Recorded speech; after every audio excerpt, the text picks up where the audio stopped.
When you hear the name Steven Spielberg, some might think of Jaws, Indiana Jones, or even Jurassic Park.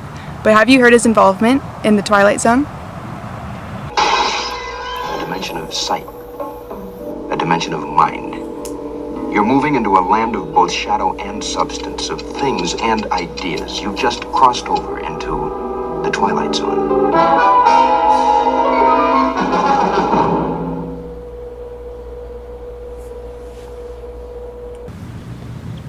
In 1982, filming began on the set of the new Twilight Zone movie. While directing partial scenes for the film, a tragic accident occurred under the directors Steven Spielberg and John Landis. These accidents have forever changed safety regulations and directors' responsibilities within the film industry. On the 23rd of July in 1982, Vic Morrow, a prolific film and TV actor from the 90s, was hired for the role as a time traveler in World War II. During an intense action sequence, Vic Morrow's character has to flee a Vietnam village under heavy gunfire. Along with Vic were two child actors who were hired to be rescued from the village. The children hired were 7-year-old Micah Dinley and 6-year-old Renee Shin Yi Shin. Labor laws during this time meant that filmmakers had to get permission for any shoots involving minors, and it wasn't permitted for children to film late at night or take parts in scenes with pyrotechnical special effects. To get around this restriction, directors John Landis and Steven Spielberg illegally hired 2 children related to family of crew members. They would pay the parents in cash and carefully avoid mentioning the presence of any children in the shoot's fire safety and welfare officer. Along with a mock village and various set pieces, the production also included a Bell UH-1 Iquarius helicopter. Flying this helicopter was Dorothy Wingo, a Vietnam War veteran. Despite concerns about the detonations of pyrotechnic effects colliding with the helicopter's propellers, both the pilots and the actors were assured they would be safe. Hovering just 25 feet above the set, Wingo's fears tragically became a reality. A nearby pyrotechnic effect detonated so forcefully that the flames engulfed the tail of the helicopter. Wingo lost control and the aircraft crashed down into the water directly on top of Vic Morrow and the 2 children. The injuries inflicted were so catastrophic, Wingo was taken to the hospital and all actors died instantly. Soon after the crash, the National Transportation Safety Board launched an investigation and legal proceedings began. The production team and directors were acquitted of any criminal wrongdoings, and multiple civil claims were settled out of court. Along with alleged rumors of the directors telling the pilot to go lower and amping the pyrotechnic effects, many believe the described accident was nothing of its kind. The crew members from the set have alleged that the directors ignored safety concerns for too long. Spielberg never attended any of the funerals for the actors as well. After this event, directors John Landis and Steven Spielberg would quickly try to move this off their record. As guidelines and regulations became tightly regulated, there are still many issues around safety on set. Despite the tragedy, the changes made in the aftermath of the Twilight Zone disaster represented a big step forward in film safety regulations.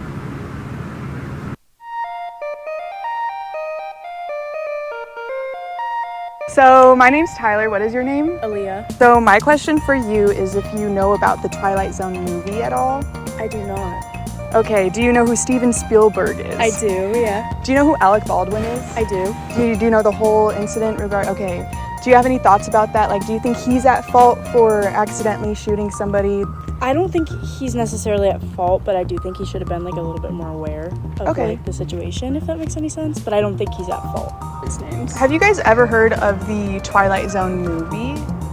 Oh, I probably have heard of it. I've never seen it Only myself. The show. Okay, yeah. Well, there is a movie, but there's a few things that happened during production that was not so great. A few people did die. What? So that's probably why you don't know of it. Oh, that's probably yes. Have you guys watched the Titanic? Yeah. It's been a while. Yes. Yeah. Were you guys aware that people on set were actually drugged with PCP in lobster chowder? No. Were you guys? No, you weren't aware of that. I want to ask your guys' opinions on that. I feel like an actor should go onto a set expecting that they're gonna be safe and taken Yes. care of. Yeah. And so that does not sit right Yeah, with no. It's their focus needs to be on acting well and performing and doing their job, not on potentially looking out for drugging or being injured and this kind of stuff. That's Okay, yeah, I completely agree on that. Do you know about the Twilight Zone movie at all? No, I mean, like, I've heard a little bit about it, but I wouldn't say I know about it. Okay, cool. Yeah, there's just been many casualties, many deaths within the past few years on set. And I'm just curious, do you think that that is something to be concerned of, or do you think it's just like, it'll happen in every job? I think it's definitely something to be concerned about, because the thing with any sort of actors, anything on set, is that they sign a consent form, and that they sign a form, and that form should be saying that they will be safe on set, that no harm should come to them. Like, I mean, I get that each job has its different qualities, but there really shouldn't be a job where there's a chance that you're gonna die. Especially on a set where it's supposed to be simulated, not where you're in actual danger. Hi, I'm Warner, and today I'll be talking about,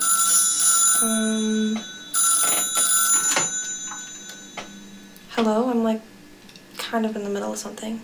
Did you hear about the news?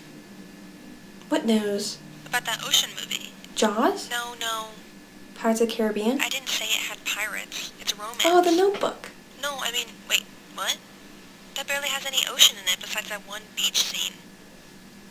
Were you just thinking about Ryan Gosling? Yeah, I was. Ryan Gosling. Well, anyways, I meant the Titanic. Oh yeah, that's what this video is about. You just wanted this bit to talk about Ryan Gosling, didn't you? What? Oh, I gotta go. Titanic. The 1997 renowned movie directed by James Cameron and starring both Kate Winslet and Leonardo DiCaprio, all Oscar winners by the way, is a film everyone knows of even if they have or have not watched it. With things like Paint Me Like One of Your French Girls and the infamous pose on the edge of the boat, and the argument of both of them fitting on the door to survive, which they 1000% could have, and it ticks me off every time, this movie continues to be a classically celebrated film. So, it is no wonder that news of a drugging incident that happened on set during the movie's last day of filming is a shock to hear 27 years after the film's release. During the 1996 filming of Titanic, 80 people, including James Cameron himself and actor Bill Paxton, ended up being affected or even going to the hospital after some of the food on set was spiked with PCP. PCP, also known as this big scientific name that I was too lazy to learn how to pronounce, or more easily known on the streets as angel dust and rocket fuel, was first produced in the 1950s and marketed by Mark Davis and Company, now subsidiary of Pfizer, as a dissociative anesthetic, and even used as an animal tranquilizer in veterinary practice. The drug can be in forms of powder or liquid, and is even mixed with other drugs for higher effects such as tobacco and weed, which is then also known as superweed. Obviously, what else would you call it? The weird thing about PCP is that on top of being an anesthetic and a hallucinogen, it is also a stimulant and a depressant at the same time. Well, by 1965, it was quickly discontinued due to its harsh effects that can make someone feel numb, act aggressive, or even become paranoid. Despite being made illegal by 1978, it is actually still being used today and even peaked in usage just recently in 2011. Served in that day's catering of lobster chowder, gross. This incident happened on the 21st and final day of filming. Luckily, this meant neither of the main stars, Kate nor Leo, were on set that day. And other actors, such as Gloria Stewart, loved her, rest in peace, had ordered takeout food instead, because who would ever eat lobster chowder? Rick Courtney, who was a production assistant on set at the time and who also had a medic background, talks about the experience and even about James Cameron's reaction of feeling drunk while also having hallucinations. Courtney even mentions that when at the hospital, some of the affected crew had a conga line and even a wheelchair race while waiting. But while some of them felt the stimulant part of the drug as if they had been drinking alcohol and partying, others, like Cameron, struggled with the depressant portion with paranoia and isolated themselves until they were treated or the effects went away on their own. Now, the 1999 case report has been re-released despite never finding the real culprit of the drugging, as well as keeping all of the names redacted on the report. leaving everyone, including myself, with many questions and theories like a real whodunit mystery. The report does share that a witness during the time mentions that a food service worker had been fired just days before the event due to selling drugs on set. But others assume it was some sort of insurance claim for the film due to its budget being over its cap by hundreds of millions. Many also joke that despite the drug not leaving any major health issues on James Cameron, this is exactly when and how he came up with his movie idea of Avatar. Unfortunately, we may never know the real culprit or reason behind this incident, as nothing has been found since the actual event 27 years ago. Don't get too disappointed though, because with the impatience of a toddler and the urge for justice like Batman, CTV Underground turns to the students of CSU and other residents of Fort Collins to see if they can solve this mystery. Negative, because I don't eat seafood. I've never had it, first of all. Second of all, sounds not for me. Too creamy. Creamy soups with seafood freak me out a little bit. What are my thoughts on the Titanic movie? I'm very pro. Extremely pro. Too pro, some may say. I haven't seen the Titanic movie, which is pretty crazy, because I love movies. But I know about the Titanic. Is there lobster chowder in that movie? Do you think it was James Cameron? No. Because many people believe that after this event, this is how he got his idea for the movie Avatar. Ah. That's interesting. It wasn't James Cameron. No, I don't think he would do that. He seems chill. I think that maybe that moment inspired him, because he was so high. He loved it. Right. Oh, I already told you though that Leo and Kate were not on the scene. Suspicious. But it was Leo or Kate. I think it was Leo because he's a shifty man. I don't trust him as far as I can throw him. I can't. I don't. He scares me, and I think that at that age especially, he was not trustworthy. Beautiful, but not trustworthy. And so it wasn't Kate, it was just Leo. No, it wasn't Kate. I trust her. Oh, well, it was definitely him. Well, hold on. Yeah, totally. Food service worker. He was in cahoots with Leonardo DiCaprio. Honestly, I feel like Leo would do this. Why do you say that? He's like a crazy guy. You know Leo. He's like on set. Yeah, I feel like he would just be bored. And then he would be like, you know what I want to do? Spike the lobster chowder He was today. also And the fact that he wasn't there, suspicious. Leo is like, oh, that's my PCP guy. You should help me with my evil scheme.